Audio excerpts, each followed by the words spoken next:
రేపు చూస్తారు సినిమా ఎంత అద్భుతంగా. ఒక్కొక్కళ్ళ గురించి నేను చెప్పక్కర్లేదు.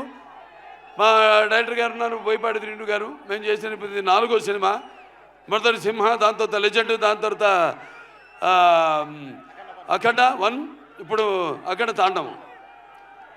ప్రతి ఒక్కరు కూడా ఈ స్టేజ్ మీద ఉన్న ప్రతి ఒక్కరు కూడా ఈ పాత్రలో ఎలా జీవించి ఎంత బాగా ఆ పాత్రలకు మరి పరకాయ ప్రవేశం చేసి అణువులో ఆ పాత్ర నింపుకుని ఎలా పాత్రలకి న్యాయం చేశారో మీరే చూస్తారు ఈ సినిమాల్లో. అంత క్రెడిట్ నేను అంటే నా గురించి ఈ సినిమా గురించి చెప్పాలంటే నేను ఏ పాత్ర చేసినా కూడా ఆ పాత్ర నాలో ఆవహిస్తుంది.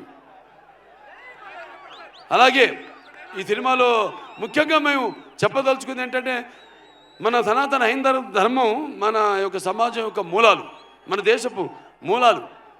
అంటే ముందుగా అసలు ధర్మంగా ఎలా బతకాలి, ఎలా జీవించాలి, అలాగే సత్యం కోసం పోరాడాలి, అలాగే అన్యాయం ముందు తల వంచకూడదు అన్నది మన సనాతన హైందవ ధర్మం. ఎంతోమంది చూస్తారు సినిమా, ఎంత బాగా తీశారు మా నిర్మాత గోపి గారు. ఎంతో నమ్మకంతో ఏం చెప్పినా మీరు వెళ్ళండి, మీరు ఎక్కడికి వెళ్ళాలి, ఎక్కడ షూట్ చేయాలన్నా ఆయనకి నా అభినందనలు తెలియజేసుకుంటున్నాను.